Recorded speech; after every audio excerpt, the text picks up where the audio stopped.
eRadio Live, powered by TCS Wi-Fi. Boom.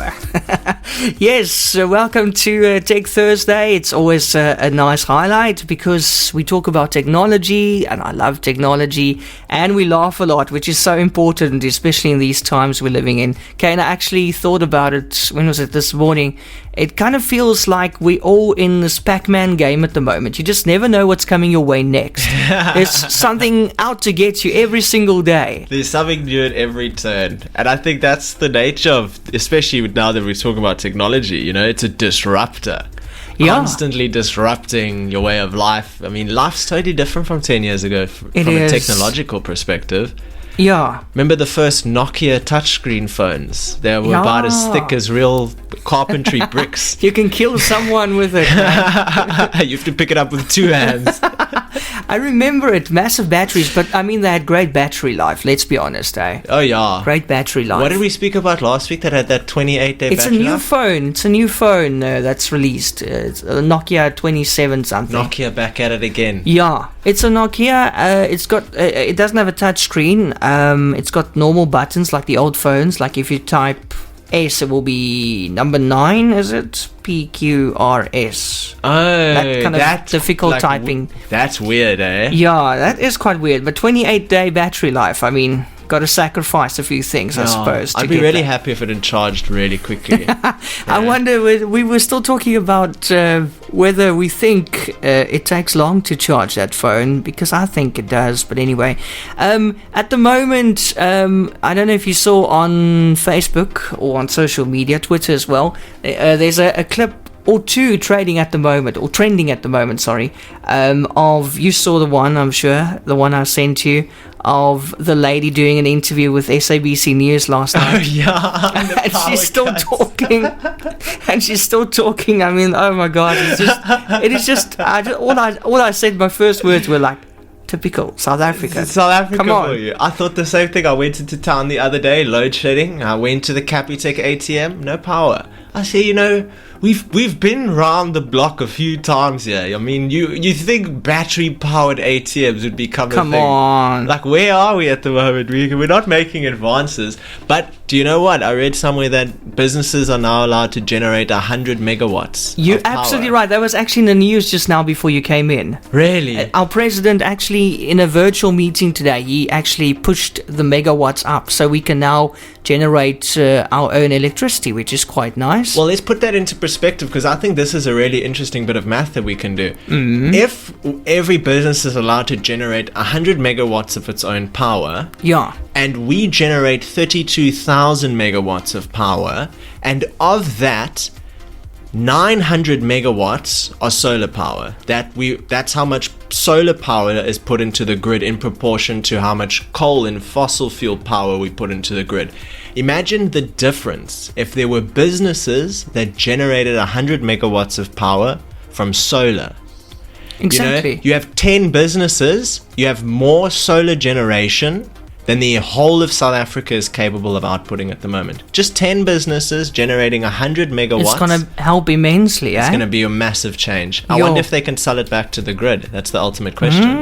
How does it get back to the grid? Well, you put it into the grid, and it would be metered. Okay, so would there be like huge wires going from your place into the grid somewhere? I'm not actually too sure. I always wonder how they do that. Is it underground or above ground? Well, the logic, I think, is that your house is actually on a power grid. And if you're generating power from your house, you're generating it into the power grid. Yeah, instead of coming in, it's going out as well. Yeah, because I'm not too sure how it works completely, but power is available everywhere. The power is just moving. And as you consume electrical energy or you draw that power, the power has to be available within the grid. And the whole of South Africa is on a sort of grid with switches that can turn off certain parts of that grid. And if you could generate a lot of power, you could feed it back into the grid. If you could meter how much of that electrical energy is fed back into the grid, if you generate 100 megawatts of power, it still needs to be used in order to be calculated, because it would just be generated and filled at capacity wherever you're storing it. So it would have to be drawn. But how intense? 10 businesses, more power than the whole of South Africa if they all focus on 100 megawatt power. Yeah, thank you, Mr. President. I think you actually fixed it now. Instead of the power ships, I think all the power ships just turned around. They're not coming anymore. They actually said, no, screw this, guys, stay in the dark. But anyway, looking at this video that's going around, it's just so funny. I mean, I'm actually playing it on air. In order to be able to pay people. Oh no. Oh no. I love how she says, oh no. She realizes what happened. You see, it is just going to get you. It doesn't matter what you do, who you are. That's a minister. Doesn't matter who you are. You know what happened to me the other day? I was at my house, power goes out, and I'm thinking, okay, there's load shedding, no need to worry. 10-15 minutes go by, I get a call from my friend. He says, there's no load shedding. My power had run out, and I'm accepting it's load shedding. It must be over. Did you have your own load shedding? Yeah. Oh no, Kaine, no man. I'm so obsessed with my meter. I know exactly what's happening there when it's getting low. But I mean, sometimes I suppose you get so busy that you don't really check it all the time. Some people buy a lot of units. Like I know someone who has 3,500 units. Is that even possible? And all they just do is they just top it up. They go below 3.5 and just put some more back in. Oh my word. Well, you know what's Who's interesting? that? Can you introduce me to that? Do you want to transfer some units? Work out a deal, a tender of sorts. Yes, so it would be great. But anyway, the other clip that's trending at the moment is a Namibian broadcaster.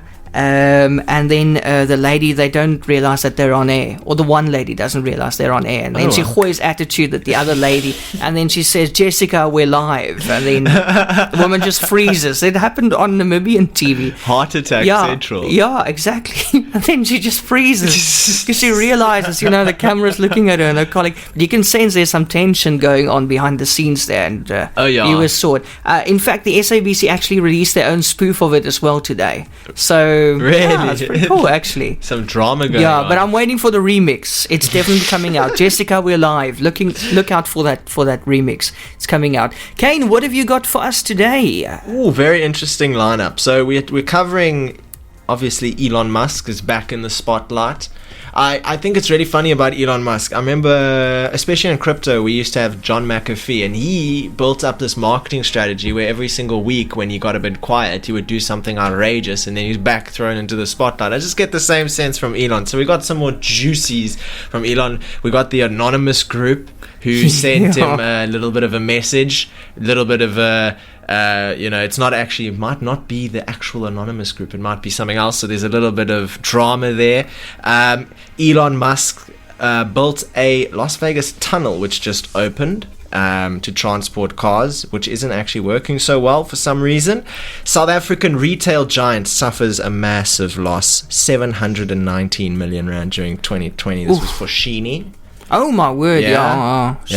If you've got any messages from them asking to pay off your accounts, you know that it's scratch and go at the moment. You know who's doing that to me at the moment? The SABC. TV license. Yes. Hungry for that thing. You are ignoring us and all this kind of stuff, and now we're going to come for you. Get 50% discount if you pay today. It's funny. We bought a TV, sold the TV 2 years later, and we owed like 800 rand on our TV license. It's an unsurmountable amount of money, Yeah, and it accumulates. It does. That's the thing. And then they come knocking and saying, "Oh, your credit's going to go down." They're not. They're so it's not in a good position. Then we have a major scientific leap. This is big. This is quantum microscopes.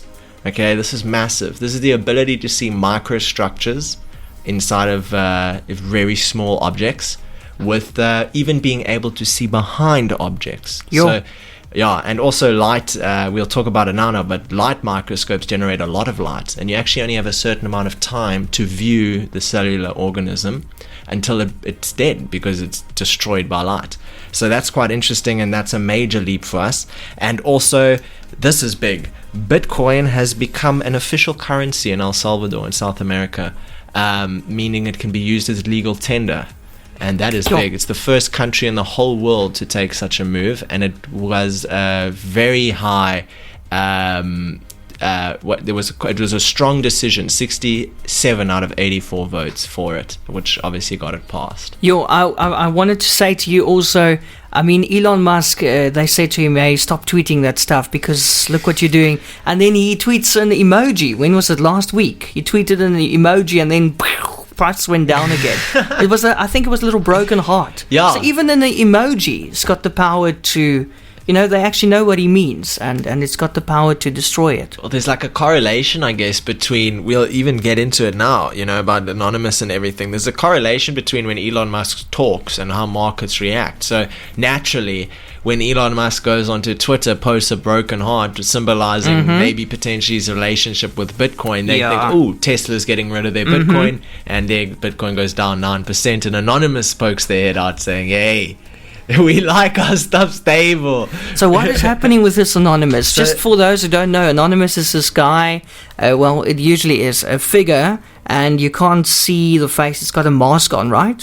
Yes. A white mask, and the voice is also distorted. And they distort their voice, but it's actually not a single person. Anonymous, and I didn't know this at first. Yeah, it's a network, but they all look the same. They all dress the same. They represent the same. And they all image. sound the same. They all sound the same. They all distort their voice. But not each group. There could be different groups of anonymous people who have different goals and things like that are working towards a certain goal. So there's an anonymous group on Twitter with about 6.8 million followers. That's the number one anonymous group on Twitter. But there are also some other ones. And so here's what happened. So Anonymous actually released a video about Elon Musk that he said, greetings citizens of the world. This is a message from Anonymous. The video, it seems like it's out of a sci-fi novel, truly, like it just came out of the movie Mr. Robot or something. But the 3-minute 48-second video claiming to be posted by a hacker group Anonymous was ominous. Was an anonymous threat to the Tesla billionaire. It says, it appears your quest to save the world is more rooted in a superiority and savior complex than it is in actual concern for humanity.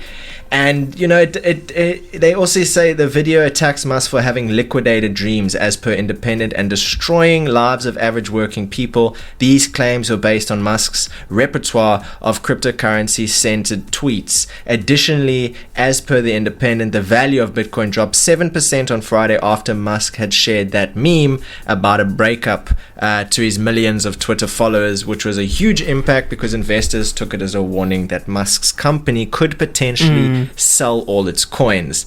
They also said, it seems that the games you have played with the crypto markets have destroyed lives.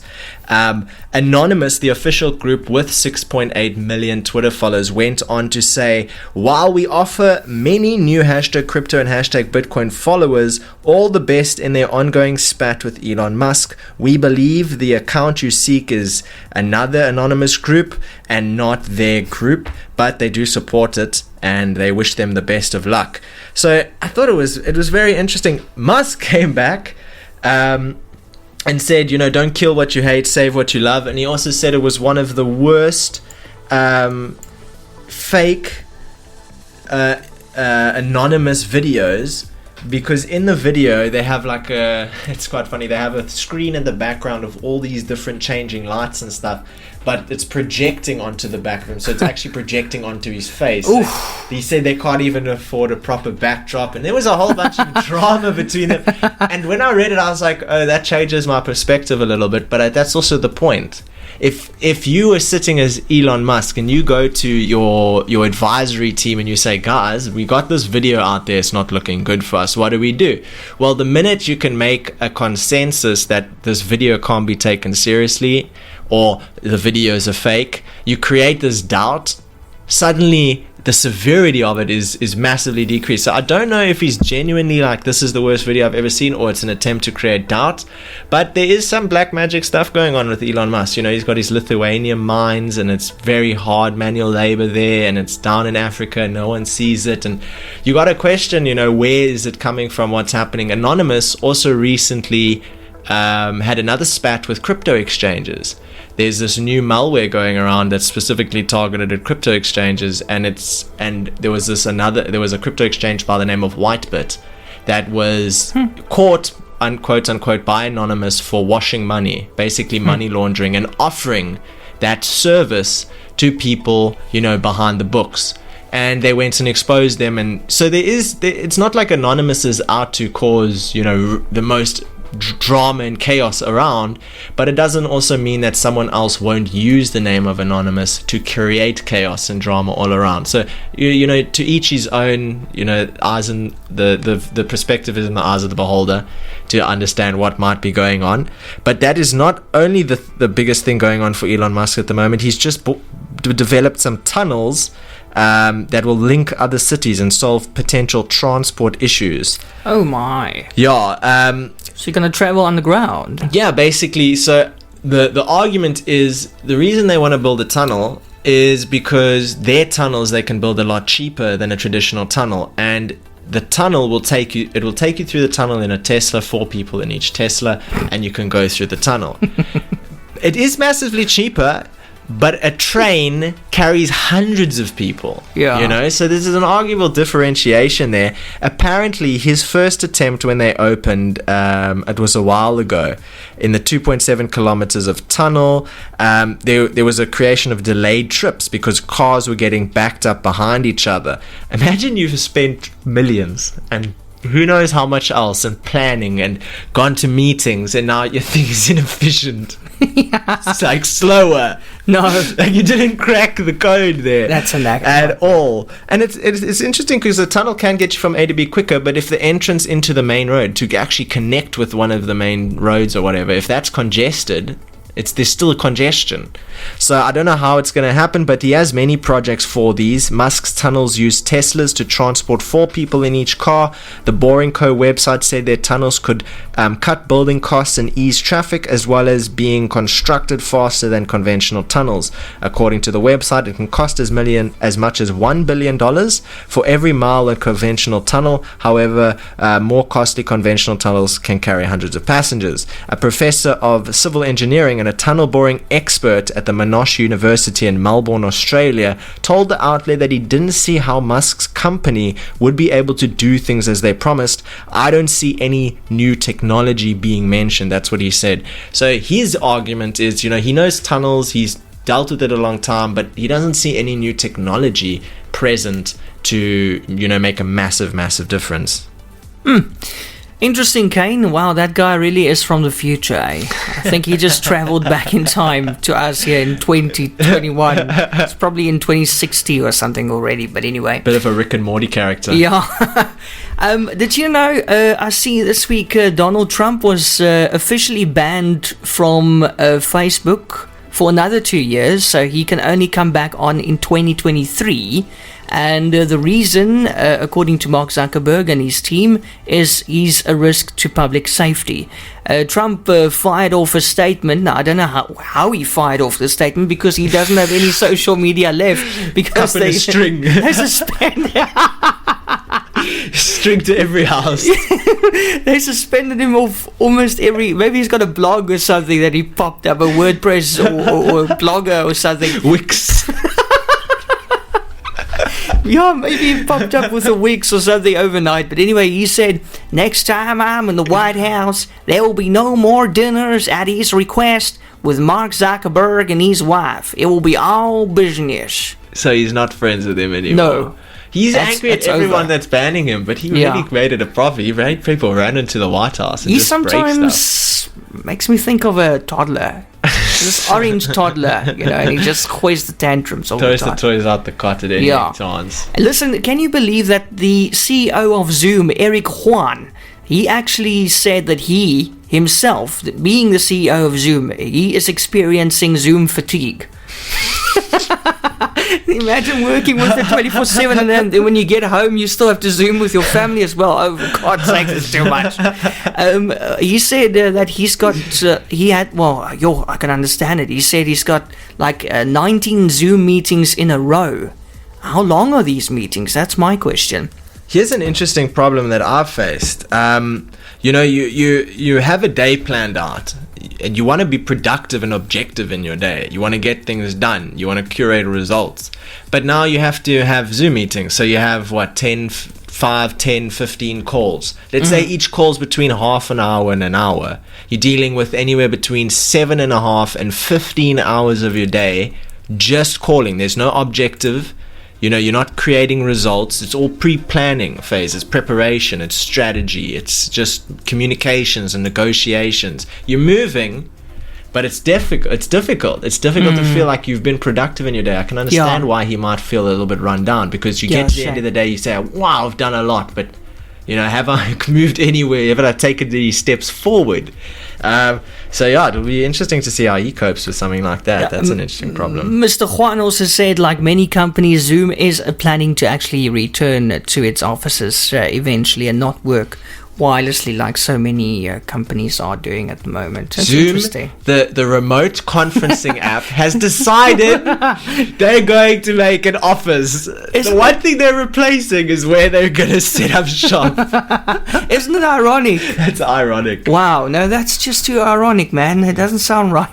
Next thing you're gonna have flippin' Yahoo's moving into Google or something.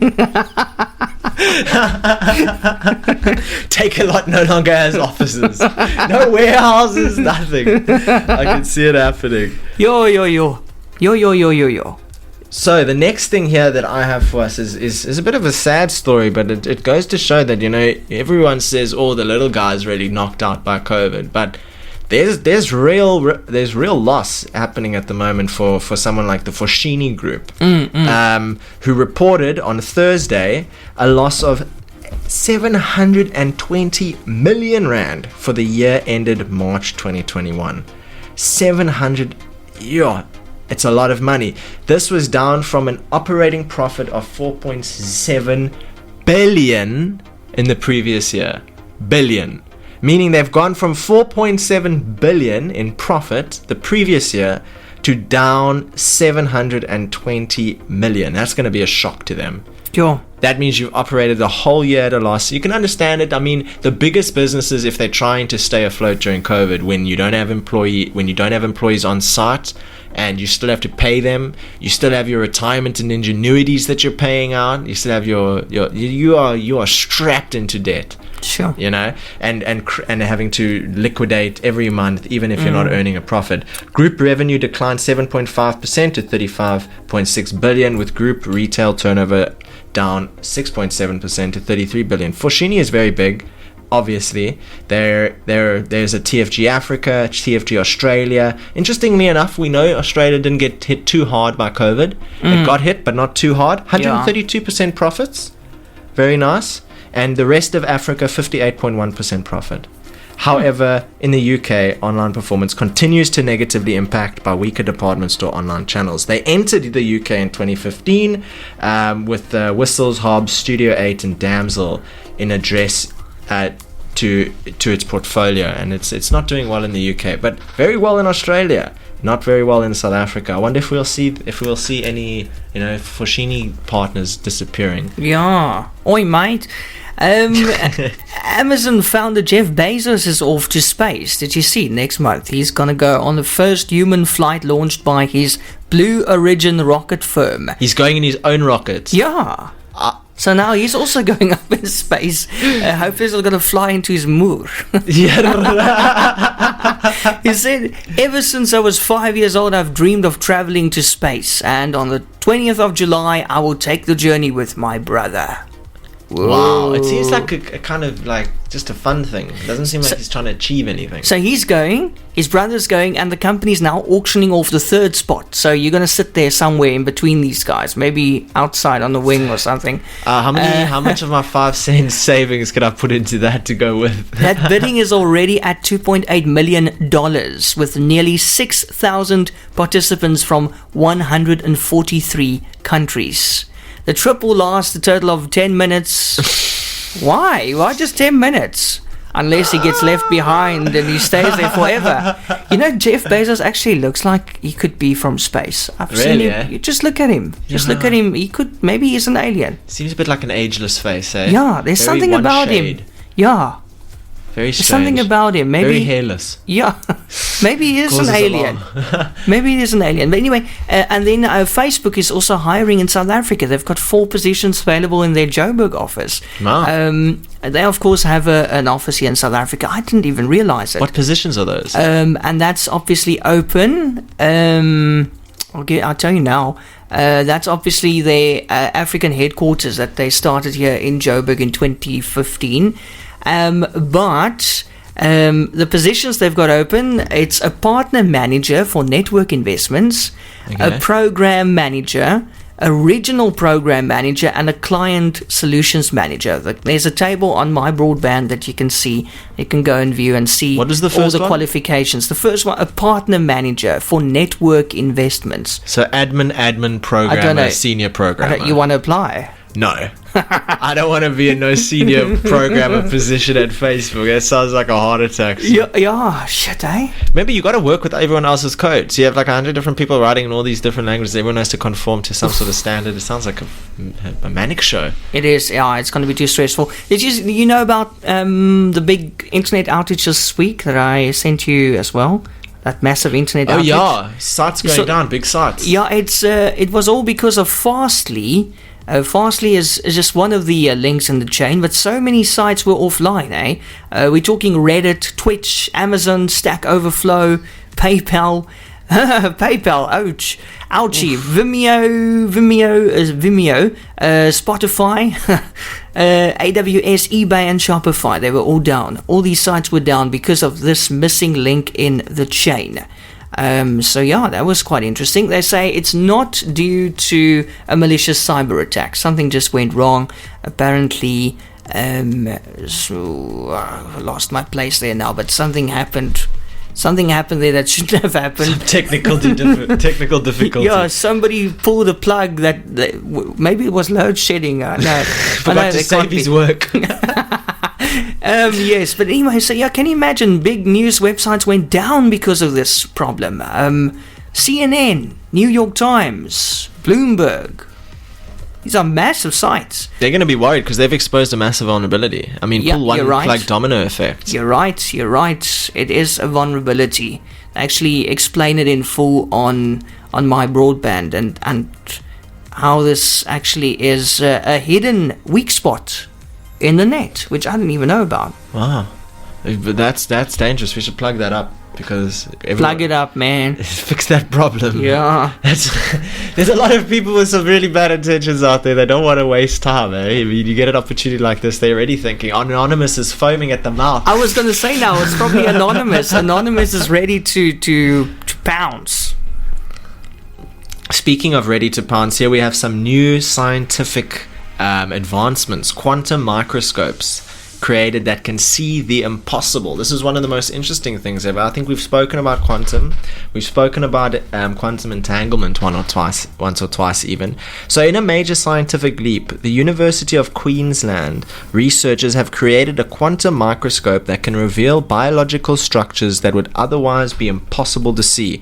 This paves the way for applications in biotechnology that could extend far beyond this into areas ranging from navigation to medicinal imaging. The microscope is powerful by the science of quantum, powered by the science of quantum entanglement, an effect Einstein described as spooky interactions at a distance.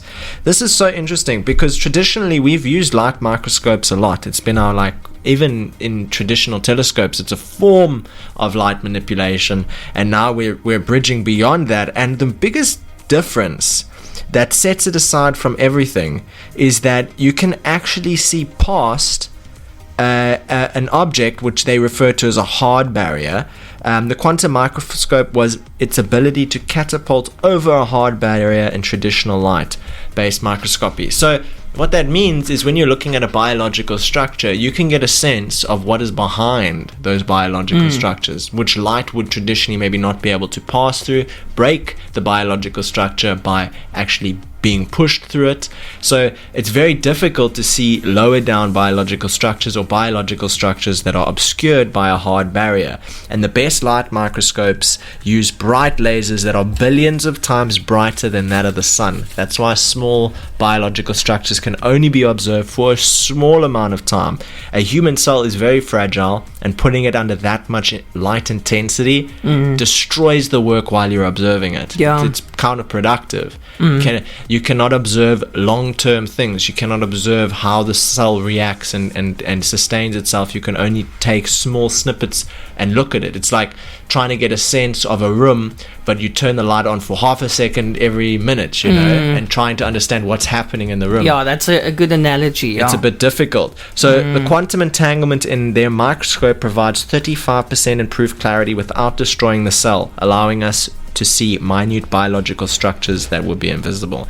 I mean, that's super cool. MRIs, yes, brain scans. Oh yeah. You're looking at your cardiovascular system, lungs. These are all very hard to observe objects that if we were able to extend the science further, you would maybe be able to create an X-ray imagery without having to use X-rays, or be able to observe using a single tool a biological structure like muscles and nerves and intestines, or a hard biological structure like bone or skull, any skeletal mass, with the same object. I mean, that's a massive leap, Normally you would need different tools for different, observations. So I think it's a massive advancement, but these things do take time. You'll probably see it in like 10 years. And does it need electricity to work? Yeah. Okay, well then it's probably then you can just scrap it for South Africa then, okay? Listen, this next story is just unbelievable. I mean, it's even more unbelievable than the story this week about the lady in Gauteng giving birth to 10 children, 10 babies, and now they're saying no, it's not true. But anyway, MultiChoice is saying that they coined it during the COVID time. And they saw an ongoing surge in their mass market DSTV subscriber growth over the past year with 7% year-on-year growth to 20.9 million active subscribers. So they've grown, but the DSTV premium subscribers numbers actually plunged. Really? As these top-end customers are switching away to online video streaming. But it looks like the other packages went up. So they still made a profit. I think you can attach a behavioral category to that. You have the people that have had premium for a long time. They've watched almost everything there is to watch on DSTV. They know what's there. They're not going to see value in paying 1,500 Rand a month when their goal is to consume as much content as possible of a high value standard. And DSTV can have a little bit of good stuff here and there, but if every single thing was absolutely the best, it would be out this world expensive. So for premium subscribers, it makes sense that they say, okay, look, we're going to opt in for something more affordable that gives us more. But when you're potentially living in a less urbanized area, maybe in one of the location areas in South Africa, you're going to have trouble finding a secure internet connection. You're going to be paying mobile data fees probably in order to watch Netflix and things like that. And every day you're sitting at home, you're doing nothing. To get a dish installed and have access to some sort of bouquet is probably the best bet for them. You're looking at like what's the cheapest DSTV package, like 415 Rand. Yeah, there is a 99 Rand one. 99 Rand. Yes, but then you get the SABC kind of stuff. But I mean, 99 Rand, let's look at the price of internet. To get an uncapped ADSL line is probably like 500 Rand, 400 Rand. You're undercutting that cost. It's clear where their market objective is. They want to capture more of those people, more of them than premium subscribers. And premium subscribers have the privilege and the know-how in order to be able to find things like Amazon Prime, HBO, Netflix. They're looking for these kind of solutions, and whereas people who are maybe watching just want something on the TV all the time that they can tune into and that's affordable for them. Well, it is kind of nice to just sit down and switch the TV on and then there's something to watch, But I mean, Netflix already taking care of it now with Play Something. Have you got Play Something now? Finally. Have you got it? Yeah. Okay. Have you used it? Yes. And what did it give you? Was it was it a good recommendation? Something you haven't seen before? Yes, it actually was. It was a good recommendation. But they only gave me one season of a recommendation. So okay, but it's just looking at what you like. It can see, because you rate stuff. The more you rate, the more accurate it is. I never like anything. I rate the stuff. Do you like and it really helps, eh? Really, eh? It actually says there, please rate so we can show you more and more accurate related content. I think I've only liked definitely 3 works. things. It definitely works, eh? I'll actually give that a go. I'm still allowed to use my WhatsApp. Absolutely no change. Is your WhatsApp... Okay, let's just tell everybody, your WhatsApp, you refuse to accept the new privacy policy for WhatsApp. So Kaine did not click accept, like so many others were forced to do. And then WhatsApp said, we'll eventually stop the app. Just break it down into pieces and some stuff will stop working. But now Kaine's saying, what's it, 2-3 weeks after it? It's been a good amount of time. You have no problems. Nothing yet. Actually, that being said, I've had a lot of trouble on my WhatsApp calls, specifically WhatsApp calls. Okay, well, that we know. Last week we experienced it when we connected with you in a remote location. But but I mean, apart from your profile picture being upside down, I don't see any.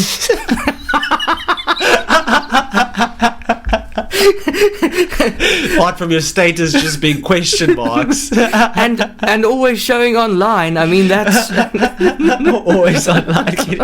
Everything blue ticks. No, if you read it or not, doesn't matter. God is trouble. Apart from all that, I mean, it's actually not bad. It's still functional completely. Absolutely, yeah. Cool, well done. Yeah, sometimes the status chooses itself, though. I get weird status. Really? No. You got me.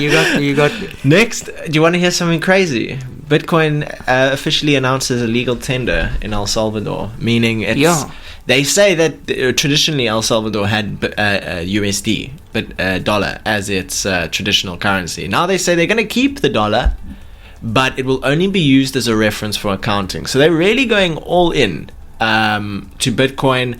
And what they say is they passed a resolution to make Bitcoin a legal currency, which makes it the first country to do so. According to the law, citizens will be able to use Bitcoin to do everything from paying taxes, paying off debts, to buying goods and services. The move was champagned by President Nayib Bukele, who says it's a way to help those who don't have access to banks and those who want to spend money or send money back to the country from abroad, but critics worry that it'll be more show than a substantive change. And look, there's going to be speculation, but you can't replace having the ability to provide anyone with a bank account. And it's not like, oh, you go to the bank, you enter in some details, you get an account, you get a card, and there you go, you have a bank account.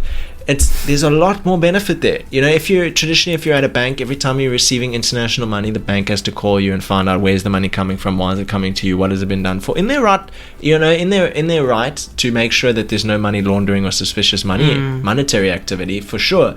But it's a schlep. And it's confusing for people that have never worked with a bank, who keep money under their table. Yeah. And it's the transition into digital currency, whereby a person can have a credited amount, an amount of money accessible on their phone that they can use to spend anywhere around the world that accept it. It's not just a MasterCard is great because there's 301 million merchants that you can spend from. And Visa's great because they have maybe 325 million merchants that you can spend from. But Bitcoin's also great. There's an untapped amount of merchants that can become available. And to become a merchant, anyone who can facilitate a payment with a MasterCard, traditionally you would have to sign up with a bank. But anybody in the world can become a merchant, can accept money for their enterprise. China used to be exceptionally poor, like way back when. You know, I'm not a historical expert, but they didn't have it well.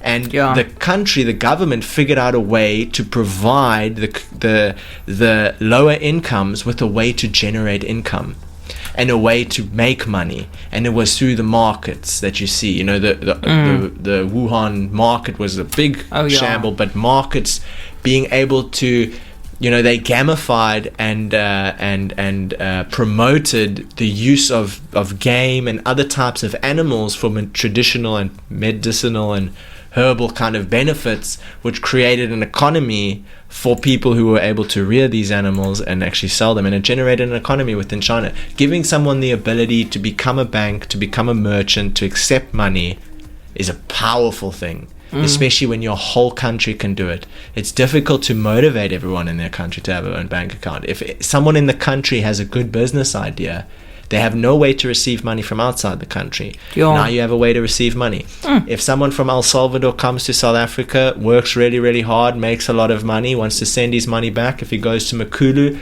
or any of the traditional cross-border money transfer places, 10% on either side. 10% to send, 10% to receive. He comes out the other side, 80% of what it originally was. Yeah. Now you have the ability to receive payments from an international source without any massive fees other than the transportation fees of the funds. It's a game changer for a country which is not economically, adapt or not fully established as a first world country. Very interesting to see what will happen there. Yes, no, thanks, Kaine. That's very, very interesting. I think in wrapping up just quickly, looking at a few stories, let's call them little shorts. Apple has announced the next major update for its operating system for iPhones. That's the iOS 15. The updates include additional functionality across the FaceTime, Messages, Photos, Apple Maps, and Apple Wallet apps, as well as changes to notifications. The new operating system will only launch in the public or to the public in spring here in South Africa. I see fiber contractors are also under fire in towns at the moment for poor planning, digging trenches and damaging electrical cables. So, I mean, if we're not dealing with enough power interruptions, you can be assured that the fiber guys will take your electricity out. You say that, and just yesterday, or it's like 3 or 4 days ago, I saw people digging a tunnel for fiber along the side of the road. Yeah. But I was looking at it and I said, it doesn't really make sense, because they've put the cabling on the side of the road with no houses. Yes, I saw that. So now they have to dig across the road to reach the places that need the connection. All could have been solved by first starting on the other side of the road. And you know what you're also seeing is, I saw that and I was wondering about it. I'm glad you actually bring it up.